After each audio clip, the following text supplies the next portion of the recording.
yéen ñi saxoo di seetaan seen site Oxy TV donc série YouTube am aussi seen site internet donc www.oxy.net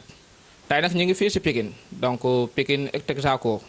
ñëw seet si ay tër yi nga xamante ni kenn du leen nettali donc kenn aussi du wax seen mën ak seen xarañ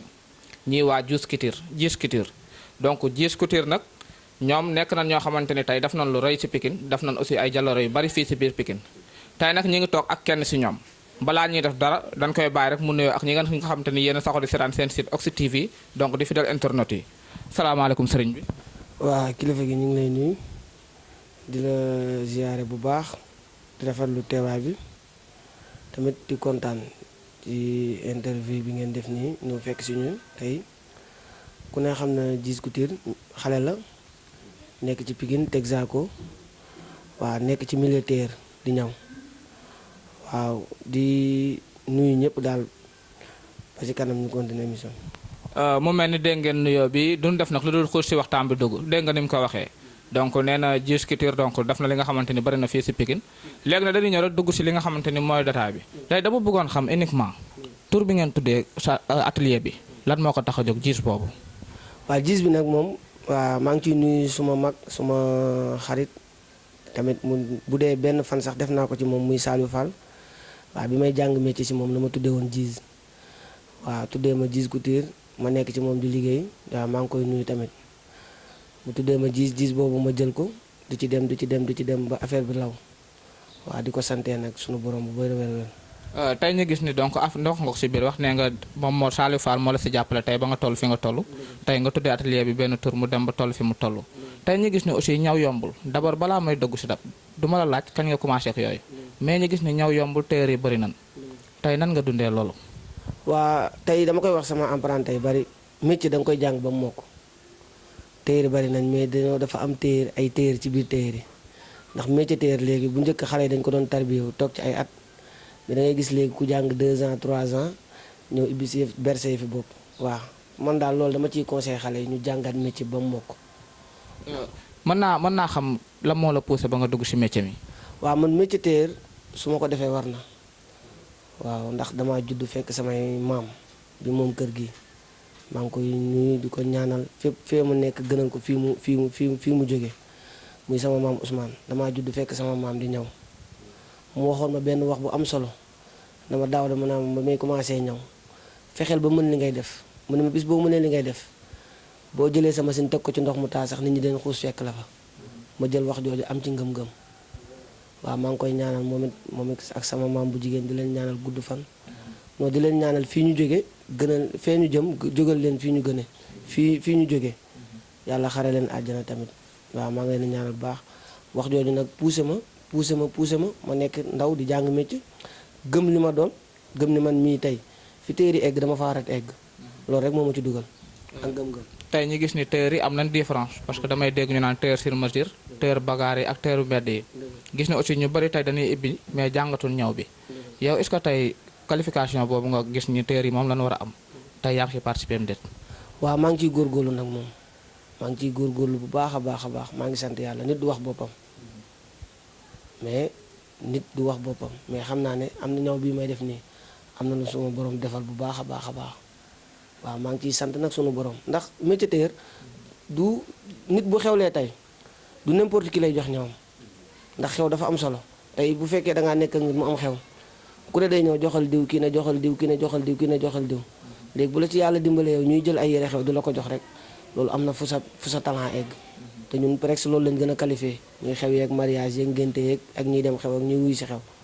waaw kon loolu ñu ngi koy sante sunu borom bu wér. tey ñu gis ni da nga tudd benn tur bu màgg donc ku ko xamul dégg na ko muy Saliou Fall tolloon na fii jamono moom rek ngay dégg tey nga ni mooy sa patron lan la Saliou Fall def si yow lu nga xamante ni moo la gën a marqué ci ñaw bi. waaw def na ci man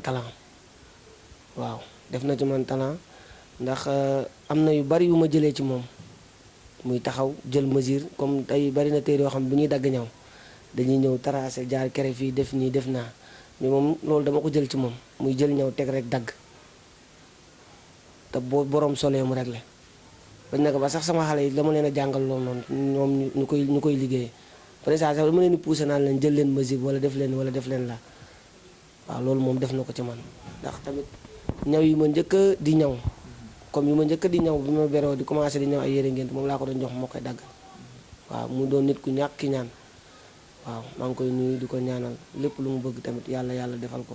mbaa jël nga jikkoom ndax gisoon nañ ni moom atelier am daan na fees doon nga fa gis xeetu star bu nekk tey mbaa loolu yëpp mi ngi si yow.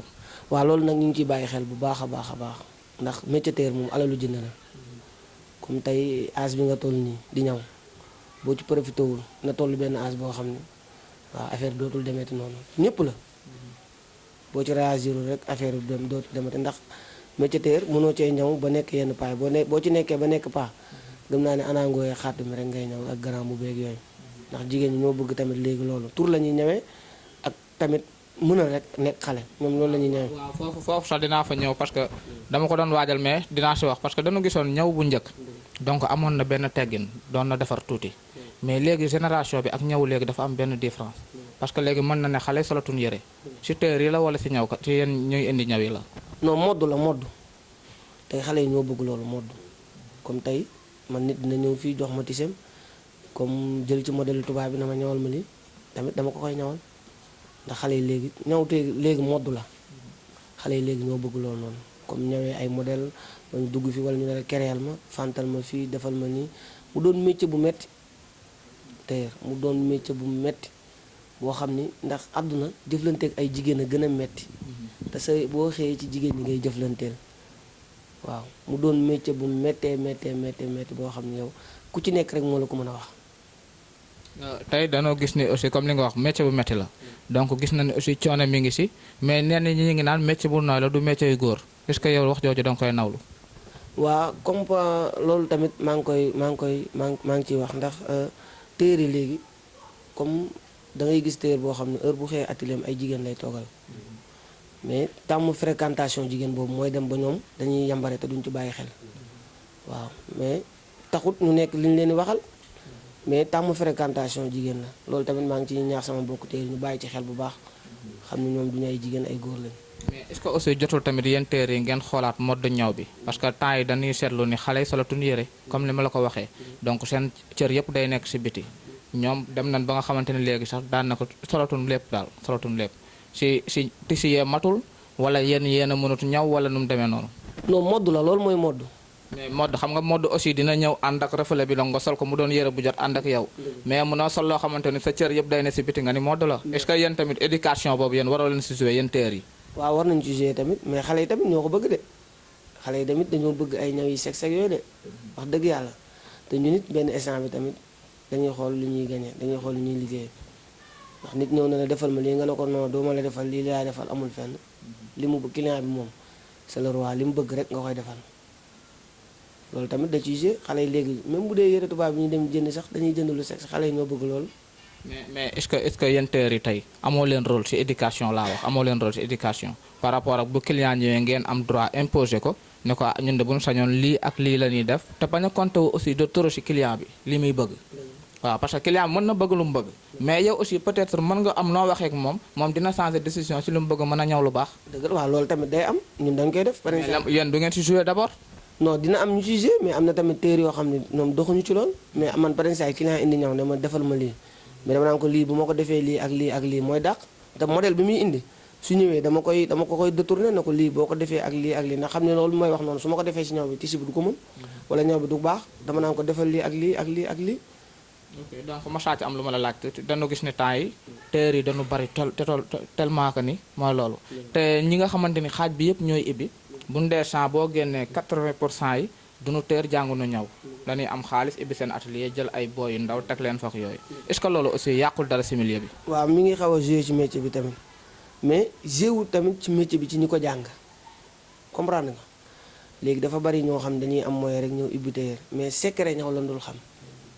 mais tey boo amee moyen jël ko xam secret ñëw teg ko sa atelier donc lu mu laaj nga jox ko bu yàggee day mel ni yow la rek de. waaw bari na dafa am ñoo xam dañuy am moyen ibbi seen atelier jël seeni tailleur di leen fay comprendre di ñëw di yóbbu Europe du dem di jaay mais loolu tamit dafa joué ci tailleur yi nga xam ne tamit arrangé na tailleur yi nga xam ne amaguñ moyen pour ibbi atelier comprendre mais arrangé wul yenn tailleur yi nga xam ne ñoom dañ ko jàng seen métier mais loolu tamit booy seet day xaw a wàññi tailleur yi nga xam ne amuñu moyen ibbi atelier te ñi ngi toog di samaru bu leen jëlee di leen fay ay employé di leen fay chaque weer loolu tamit arrangé na yenn téer yi. bu njëkk tamit dana tolloon ci benn affaire donc li nga xamante ni moom moo nekkoon ay petit fil gros fil mais dañuy gis ni à chaque fois day avancer lu bees ci ñëw à chaque fois day avancer lu bees ci ñëw est-ce que loolu aussi yéen a ngi siy gis seen bopp carrément. non ñun moom wax dëgg yàlla ñëwuñu ay daamine broderie ñun simple la ñuy ñëw modd la ñuy ñëw gantiir taf ñëw coupe tay baas yooyu la ñuy ñëw ak yëre góor coupe yëre góor la ñuy ëpp lu ñuy ñëw ak yëre jigéen la ñuy ëpp lu ñuy ñëw mais ay broderie mu wax dëgg yàlla muccal nañu foofu daal ndax ñëw daamine day ñëw tey suba mu dem tey bu daamine ñëwee 217 ñëwee suba mu dem suba gros fil ñëw beneen dem mais ñun bi ñuy gros fil ak yooyu di xew sax ñu dañoo fixé wu ci simple bi rek ba yàlla suturaal ñu ci tey. tey aussi bëggoon naa xam par rapport ak lifa yi dañuy gis ay xeetu lifa bu nekk mu am ay modèle te modèle yooyu aussi yéen a koy créer di ko tegaat seeni morom di ko xool est-ce que aussi loolu bëggoon naa xam ndax arrangement la ci yéen waaw wala déet pour ngeen di xool ci lifa yooyu di ko mën di copier. waaw lifa yi moom essence bi moom dafay jóge comme téer yu bari seen téléphone la ñuy liggéey ñu ngi xool ci lifa yi di ñëw mais bu ci ëpp bu njëkk la gënoon dox ko léegi ndax léegi pare si client yi ngay waxaale sax ci téléphone yi ngay waxtaale ak ñoom léegi soo xam day nekk ba fenn jox la ñawam wala envoyé la ko modèle sa téléphone envoyé la mesure bi nga ñawal ko kon yooyu noonu tey da nga ciy dugal say modèle rek noonu bu njëkk moom wax dëgg yàlla téer yaa ngi ci doon gis seen bopp bu baax a baax mais technologie bi nouvelle technologie bi dafa xaw a wàññi doole li faay ak yooyu. waaw foofu bëggoon naa fa ñëw ak technologie bu bees bi nga xamante ni moo xew donc affaire yi gën a avancé tel que ni est-ce que tamit yéen a ngi siy gis seen bopp trop est-ce que aussi jotul tamit yéen ngeen def genre GIE wala association pour xool tamit yéen na ngeen di jéem a évoluer par rapport comme yeneen métier comme yeneen dëkk yi ni ñuy def. waaw loolu tamit téer yi ñu ngi ciy dox de wax dëgg yàlla. mais yéen a ngi siy dox mais ça fait des années maa ngi def émission ak téer yi à la rajo télé ak fépp mais mosuma ko gis téer yi dañ siy dox rek mais gisagoo ko fenn te ba baax léegi war na mat ay 10 ans. waaw yàgg na mais am na téer yi def association di jàppalante seen biir.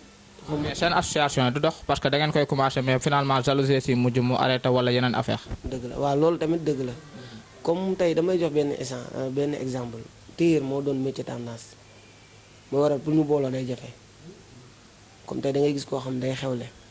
jël ñoom yóbbu ko ci diw wala kii ñëw ñu indi ko ci gis léegi kenn waru koo jox kii ndax jigéen la métier jigéen la léegi ñooñu pour ñu booloo day jafe métier tendance la ku ñëwal diw kii naan kii moo dàq ñëw kii naan kii moo dàq ñëw ndax léegi loolu lañ ko def te teewul bu ñu booloo rek ku ne suñu borom li nga war a am di nga ko am àdduna moom ala kulli alen lii sa wërsëg bala ngaa dee suñu borom na ko teg sa loxo. te balaa may ñëw donc ci création atelier bi dama bëggoon ñëw aussi comme li nga wax léegi jalousie bi xew entre yéen parce que dañuy gis tey benn gis bu war a ñëw bu rafet mais benn Modou ba am fee atelier dina fexe récupérer client boobu ci maninam donc est-ce que loolu aussi jotul ngeen defarwaat xoolaat ngeen ba yeeg yooyu. waaw loolu tamit gars yaa ngi ciy dox de wax dëgg yàlla mais man moom Baye Fall laa. mais daanaka ñëpp ñu ni dajal ñoom Baye Fall lanu mais bu subaa da ngay dégg beneen version bi ci ñeneen. non man Baye Fall laa taaliba sëñ Mahfouz laa gëm sama lépp moom la Mbacke Balla maa ngi koy nuyu di ko nuyu au passage di ko ñaanal yàlla bàyyi ko fa ba ci kanam muy sëñ Mahfouz Mbacke mu sëñ Modou Awa Balla man moom sama lépp moom la gannaaw sama liggéey ndey sama ñaanu waajur waaw sama lépp sëñ bi la. donc comme ni mu ko waxee ngañ dégg nga nee na léppam sëñ bi la donc moom it mi ngi si atelier am di góorgóorlu balaa ñuy tourné feneen aussi dafa am ay questions yu ñaar yu ndaw yu ma ko bëgg a tënk laaj ko tey ban année nga ibbi atelier bi. waaw atelier bi maa ngi ko ibbi motee 3 ans ci la yem waaw. ban avancement nga si jot a gis diir bi nga ko ibbee ak léegi. waaw maa ngi ciy sant yàlla bu baax a baax nag di ci nuyu sama rakk yi nga xam ne ñoom laa àndal ci liggéey bi. ku ci mel ni Ibu Yaama sunu ñaari yaay bokk ndey ak baay ku ci mel ni Omar nga xam ne sama rakk la sama lépp la duñ ma koy jox boobu mën naa ne xale la di nuyu Mama Faati sama doom kooku moom sama doom la sama doom bopp la di nuyu Suwaado ak Suwaado maa ngi koy nuyu tamit sama rakk la sama lépp la ma ànd ak ñoom ci atelier bi waaw di nuyu ku ci mel ni sama grand Doudou Ndiaye moom nga dendal nii mu toog moom du sax déer daa mel ne ala mbër mee ñëw de ala mbër mi. waaw